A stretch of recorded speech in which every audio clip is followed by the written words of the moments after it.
She tried controlling my life through the HOA until I took control of the whole neighborhood. Opening hook. After years of living under the iron grip of our HOA, they finally crossed a line over something as petty as a number of cars in my driveway.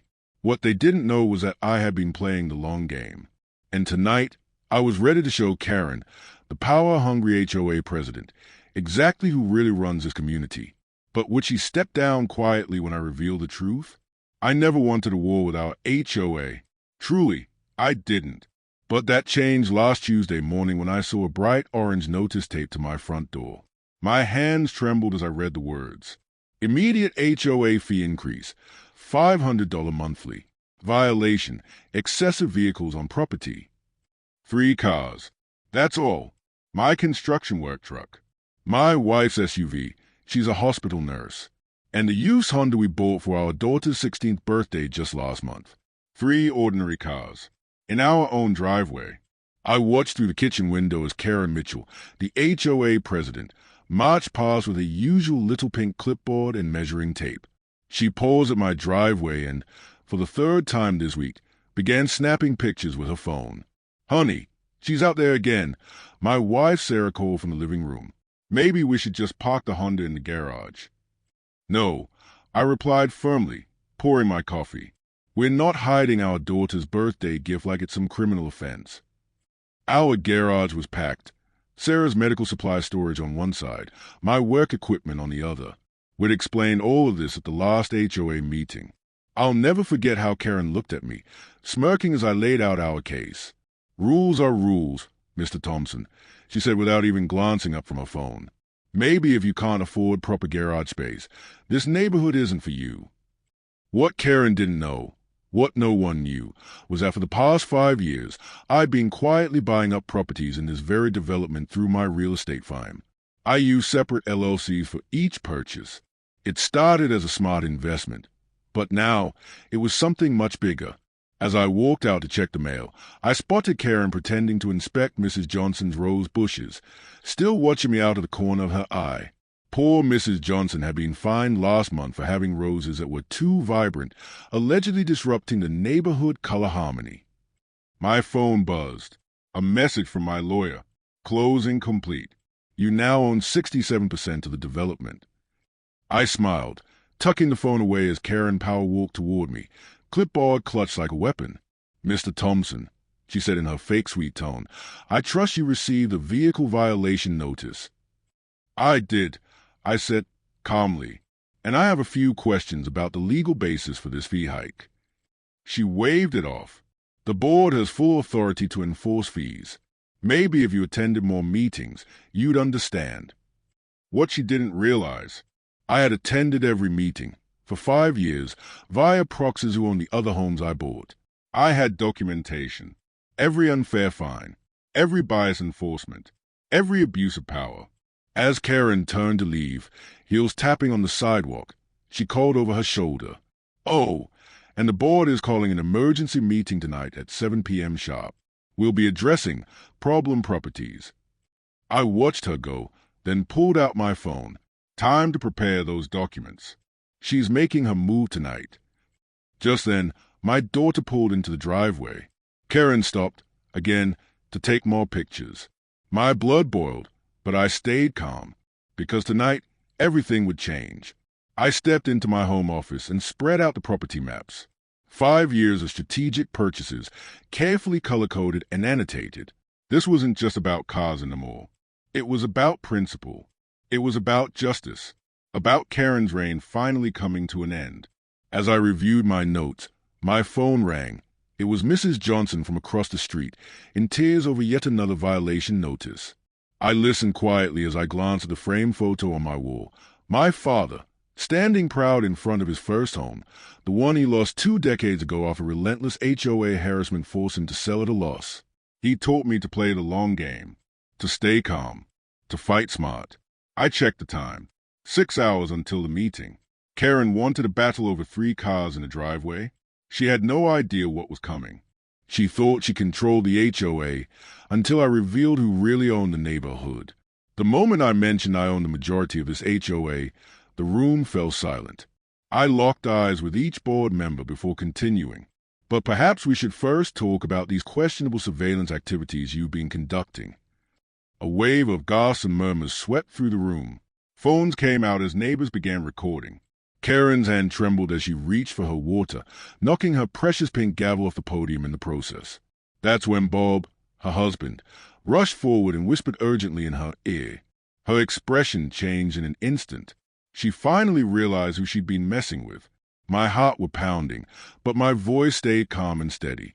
Karen's confident smirk had vanished as I placed my leather briefcase on the table. Before we vote on any new fees, I said, I have something important to share. I opened the case and pulled out a thick stack of property deeds, laying them out one by one. Each document was another piece of a 5-year puzzle I've been quietly solving. For years, I said, I've watched this board neglect real neighborhood needs while cracking down on petty issues. I've seen residents like Mrs. Johnson, who's 82, get fined over a flower pot that was 1 inch too tall. Yet Susan, Karen's best friend, has had a bright purple fence for years without a single warning. Karen's face turned red. That's not true. I enforce all rules equally, she snapped, grabbing her water again, but her hand was shaking too much to hold it steady. I clicked on the projector and displayed surveillance footage from my home security system. Here's Karen measuring my grass at 3 a.m. last Tuesday, I said. The room gasped. And here she is ignoring actual violations after her son's landscaping company got hired by the homeowners. More whispers. People began nodding. Faces turned serious.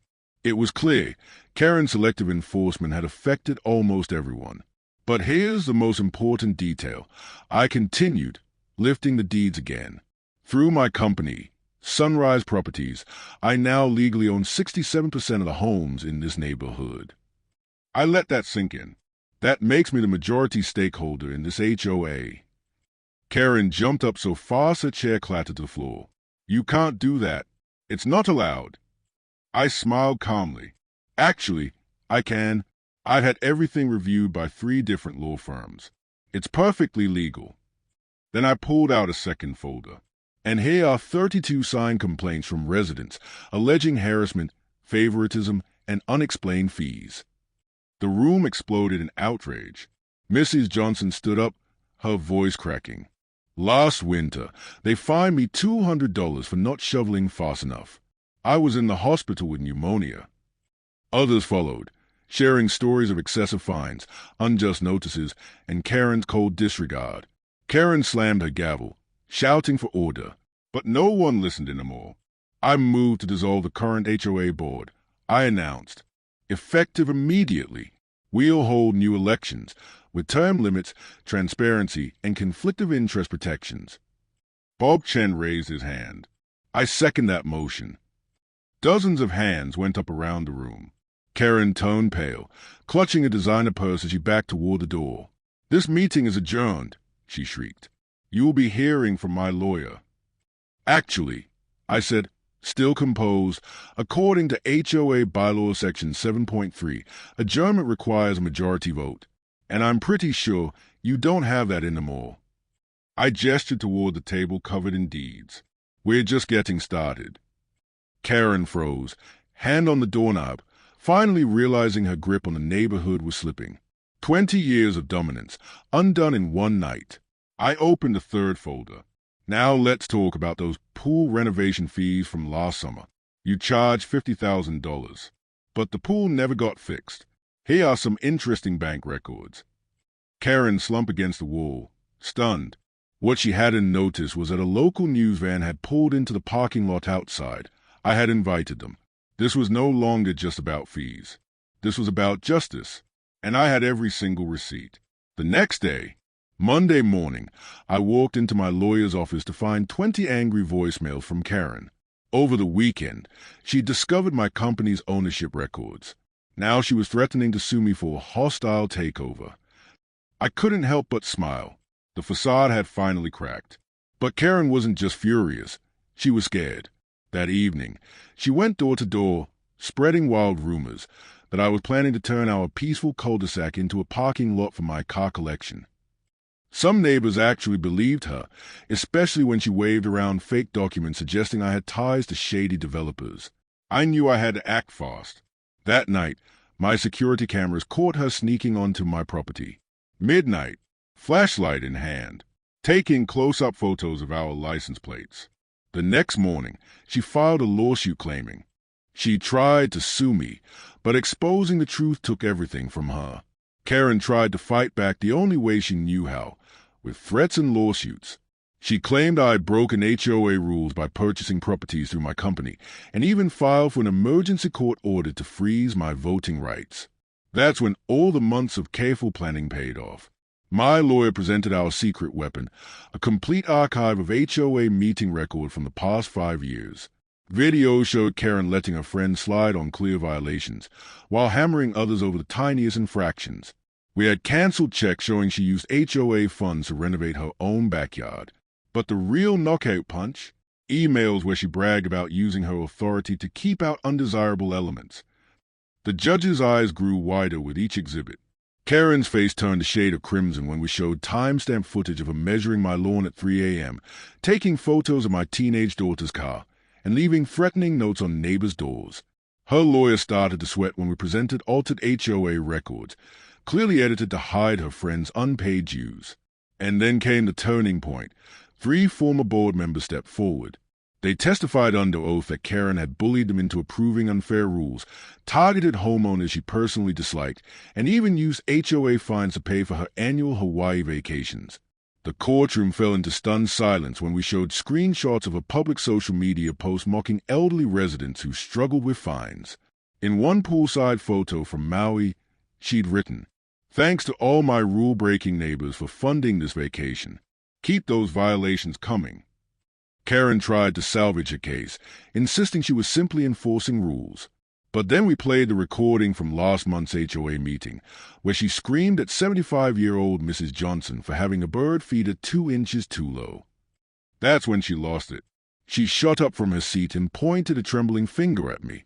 "He's trying to destroy our perfect neighborhood," she shrieked. "Do you know what kind of people will move in if we don't keep strict rules? He probably wants to turn this place into one of those communities where anyone can park wherever they want." The judge raised his gavel. He'd heard enough. Not only was her lawsuit dismissed, but the court also ordered a full audit of the HOA's finances. As I stepped outside the courthouse, my phone buzzed, dozens of texts from neighbors. Karen had just sent out a mass email announcing her immediate resignation, blaming her downfall on big money interests. I watched her storm toward her luxury SUV, still typing furiously on her phone. She wasn't done, yet Karen still had a few loyal followers. But the tide had turned. We now had the evidence and authority to fix what she'd broken. A new chapter begins. On the morning of our final court hearing, Karen tried one last trick. She sent a crowd of news vans to my house, hoping media pressure would rattle me. She underestimated me again. I straightened my tie, grabbed the spreadsheets my accountant had prepared, and walked out to greet the cameras. "Good morning," I said. "I'm James Thompson. Let me show you something interesting about our HOA financial records." I displayed color-coded charts showing a years-long pattern, inflated fines and questionable expenses, nearly all of which benefited Karen's inner circle. I explained how single parents were routinely charged higher fees, while her golfing buddies got free passes. Reporters were stunned. One even gasped when I showed video of Karen measuring my lawn at 3 a.m., despite her own yard being in blatant violation. Back inside the courtroom, Karen sat next to her expensive attorney, dressed in pearls and a full smile. That smile faded fast. We showed photos of her own house, the bright purple mailbox, the cluttered garden, her son's 4 cars parked in the street. We exposed a private Facebook group where she mocked certain families. "Let's see how long the Thompsons last with these new fines," she had posted. "Maybe they'll move and sell to someone more suitable." She stood to object, but froze when we played a recording from a recent pool party. Her voice echoed through the courtroom. "Of course I make up violations. How else can we keep control of who lives here?" The gavel came down, hard. Karen was permanently removed from the HOA board in order to repay every unfair fee she had ever collected. The total? $14,789.20. The look on her face was better than any revenge I could have planned. A better neighborhood, finally. With majority control, I created a new board made up of 5 diverse, respected residents. Mrs. Rodriguez, who Karen once fined for cooking with strong spices, joined. So did Mr. Chen, whose vibrant garden had been called too exotic. Change came fast. Kids could play basketball in their driveways. Gardens could grow vegetables. Families were allowed more than 2 cars, as long as they fit in their space. 3 weeks later, Karen's moving truck pulled up. Her farewell letter claimed she was moving to a neighborhood with higher standards. No one missed the irony when we saw a parking ticket from her new HOA stuck to her windshield as she drove off. That evening, my daughter parked her car beside my work truck and my wife's SUV. I put up a small wooden sign with all voted on together. Welcome to Thompson Hills, where good neighbors make great neighborhoods. The final twist. The next morning, I got a surprise call. A TV producer had seen the news coverage and wanted to make a documentary about how we transformed our community. As I looked outside at kids riding bikes and neighbors chatting over fences, I smiled, thinking about Karen watching it all from her new home, where the HOA only allows 1 car per household. The best part? Property values had risen by 15% in just 1 month after her departure.